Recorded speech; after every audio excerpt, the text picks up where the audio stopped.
Man, it has been a while since we've talked about some old cartoons from my childhood. It's been what, like 3 years or something? My god. I think it's been a long enough break. I think I'm ready to exploit some more of my own nostalgia. Now, despite the fact that I made like, what, 12 or so of those videos back in the day, there are just so many more cartoons to cover that aired on my after-school network ABC3, the Australian version of, I guess, Teletoon or Cartoon Network. I don't know what you Americans watch. But this time, just so it made it a bit easier to choose, I narrowed it down just to Canadian cartoons, which I really don't think is going to make that much of a difference, considering that like 95% of what they aired on ABC3 was just stolen from Canada anyway. Which makes sense, they do make some really good stuff over there, but they also made Angelina Anaconda, so like I am never going to forgive that entire country no matter how many seasons of Total Drama they make. I just picked another random 6 shows to talk about this time, and obviously I didn't get time to watch every single episode from all of them. Instead, this time I actually just sat down with some friends and we just picked like 3 random episodes to watch, just more so to get like a feel for the show. I'm sure we're going to be missing like a ton of overarching plot and character development, but I mean, who needs all of that stuff anyway, right? So, starting with...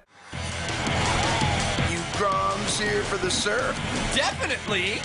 Is it as epic as they say it is? Best in the country. Oh man, I am so stoked! So stoked! Woohoo!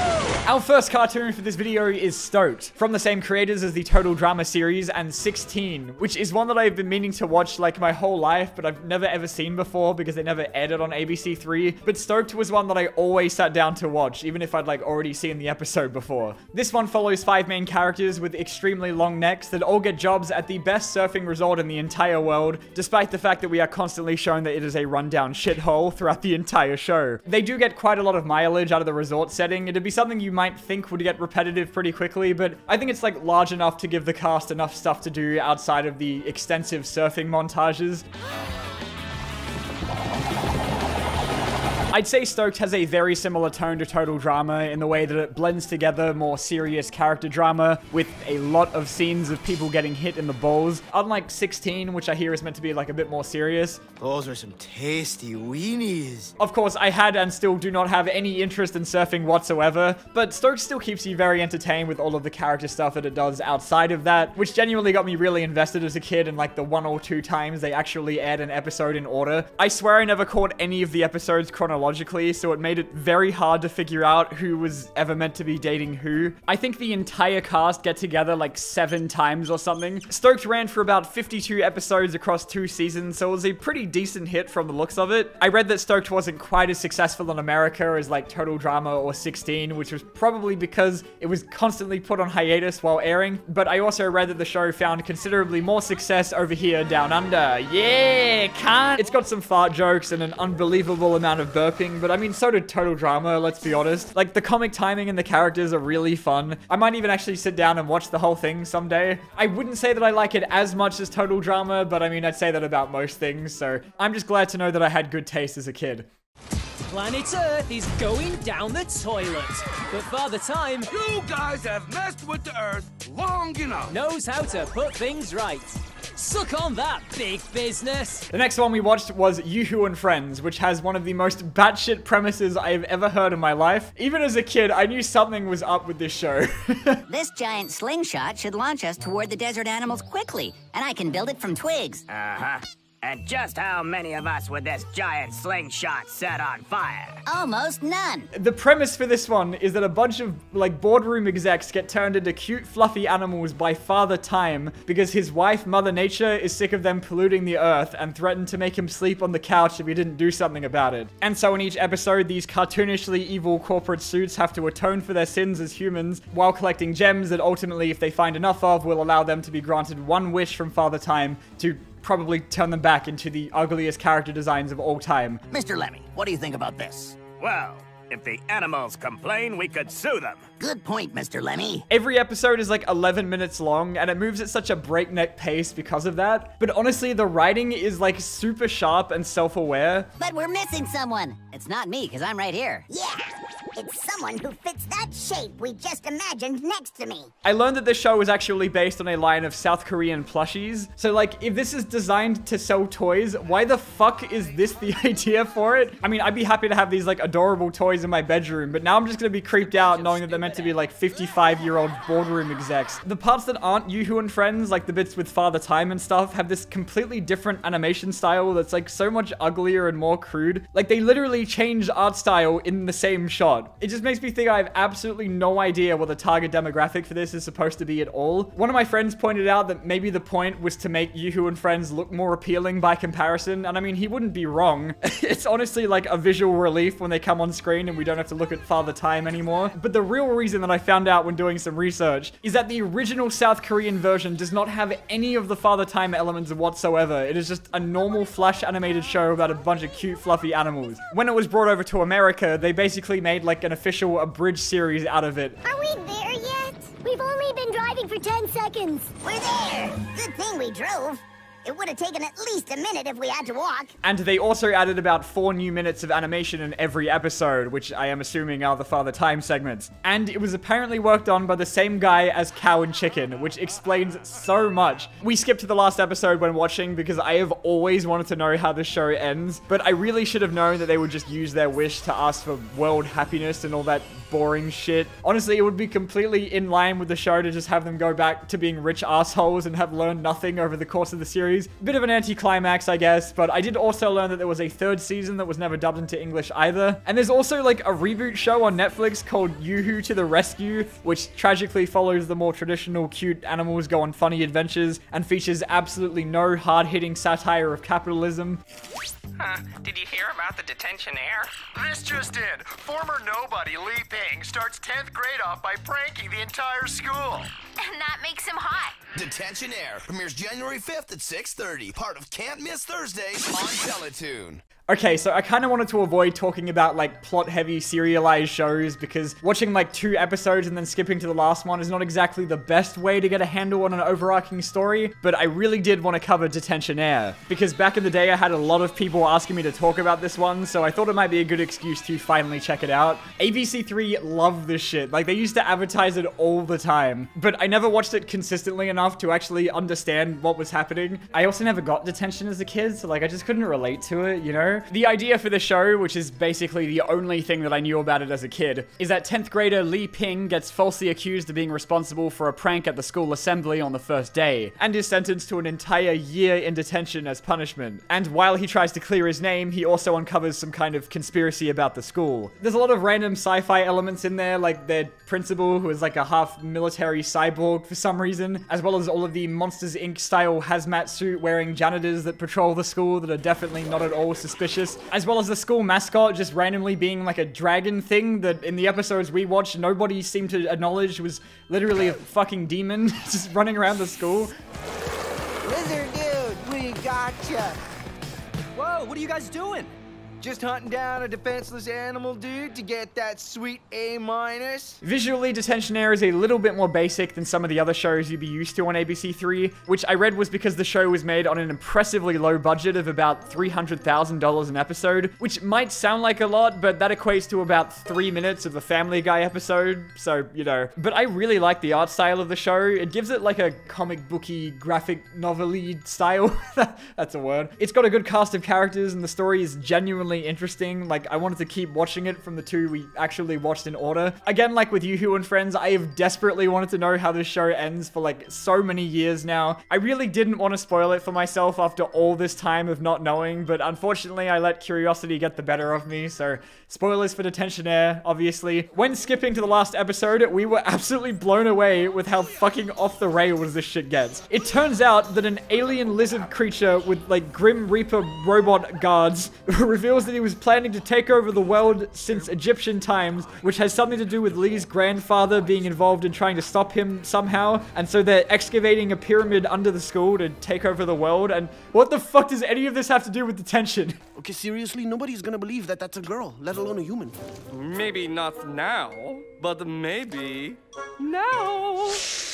Detentionnaire was a pretty huge hit in Canada on Teletoon, but it still ends with a cliffhanger of a guy with an army of lizard people because it wasn't crazy enough, I guess. I read that the creators wanted to run the show for about 8 seasons, but it only lasted 4, which, I mean, still not too bad, but the reason it was cancelled was because when it was airing over in the US, they only played the first 2 seasons with barely any promotion and also out of order. Go fuck yourself, Cartoon Network. A cartoon set in a high school being like a conspiracy thriller is such an interesting idea. I really cannot think of anything quite like it. And even if the show goes absolutely off the fucking rails by the end, apparently, I still do really want to sit down one day and actually check this one out. Hopefully by then I'll have forgotten everything, but I doubt that very much, considering the, you know, lizard person. And now go to Watch Cartoon Network to watch brand new episodes of Grojband, a show about a cool kid who drives his sister nuts so he can dig into her diary to find crazy lyrics for his awesome band.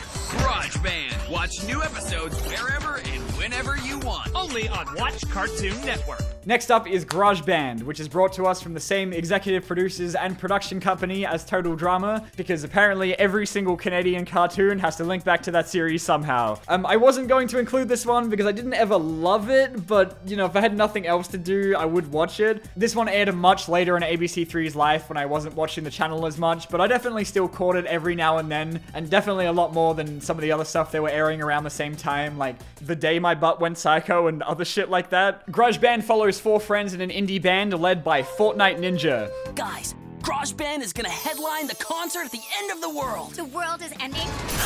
Like Ultra Scoff? How can you believe such turbo nonsense? The fuck you say to me, you little shit? Whose sister Trina throws like a Super Saiyan tantrum in every episode whenever she gets too upset. Who apparently writes like straight fire or something because they use her diary as inspiration for the lyrics and the songs they do in every episode. I like some of the running gags a lot, and that's a good thing because they occur in almost every single episode. My favorite one being that the series is essentially 52 episodes of Tyler Blevins friend-zoning his bandmate Lainey, which does sound like a very tired cartoon idea, I know, but I think they do it really well in this show, which is thanks in part to its extremely breakneck pacing. Previously on Grojband, King sent us into Trina's dream world with science helmets and— Court, there's no time for that. Trina's dreams are filled with Nick Mallory's, and we're under attack.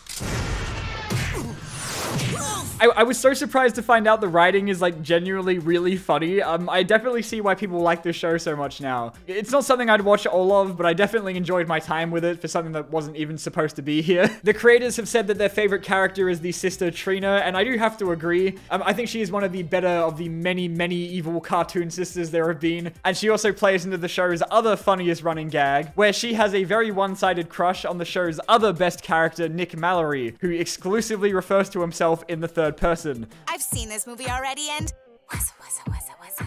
Nice. Nick Mallory loves spoilers.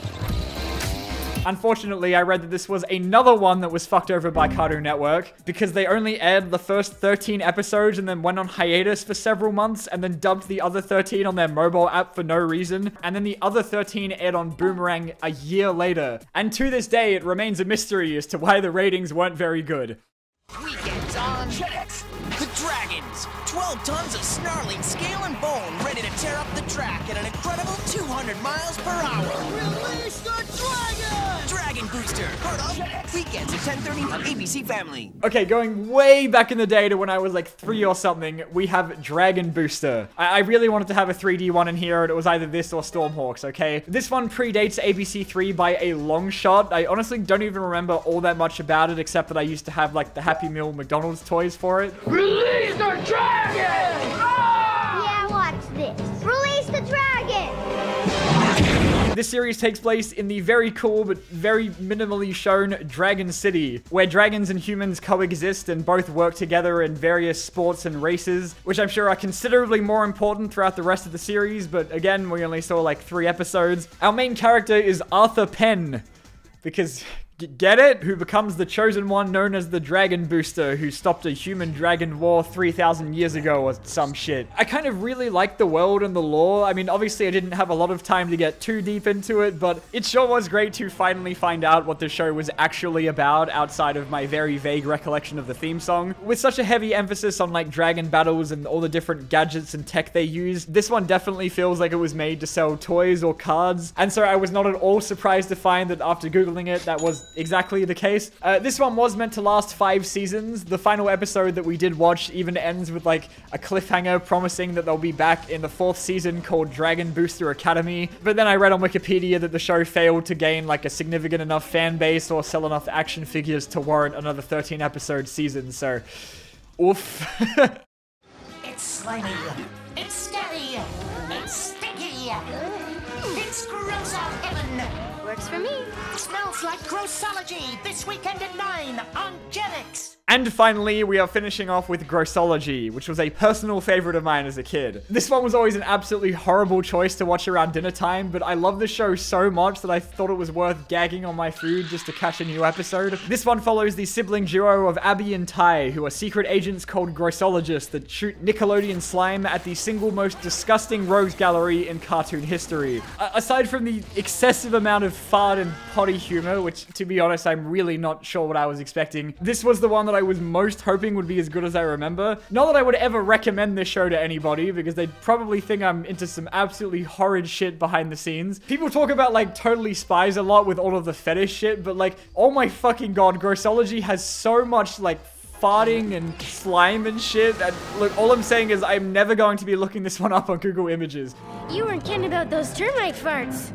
I never kid about farts. With the amount of fart jokes in just the 3 episodes we watched alone, I cannot imagine how bad it gets across the entire series. I mean, there is literally a villain called Fartor, who in the episode that we watched built a machine that attaches to cows' asses to suck up their farts. Whose backstory, by the way, is that he got Dutch ovened by his brother for 15 years until he mutated into a fart monster. Look, it's good, okay? Just take my word for it. Fartor's heading directly towards Flatulent 4, a small gassy moon orbiting Uranus. Orbiting my what? I think the show has kind of like an educational angle because apparently it's actually based on like a series of non-fiction books of the same name. So I guess there kind of is a point to all of the gross out stuff outside of just ruining your dinner. I'm sure it gets even worse in the episodes we didn't see, but if you can make it through that, then the rest of the show is honestly really well put together and has some really fun characters. Abby was one of my first childhood crushes, in fact, but alas, I am now 21 and cartoon characters don't age. Anyway, that's all for this time. I hope us watching like 7 hours of straight cartoons was worth it for your enjoyment. So thank you so much for watching. Be sure to smash that like button because each like is 1 vote toward getting Stoked Season 3, and I will see you all next time.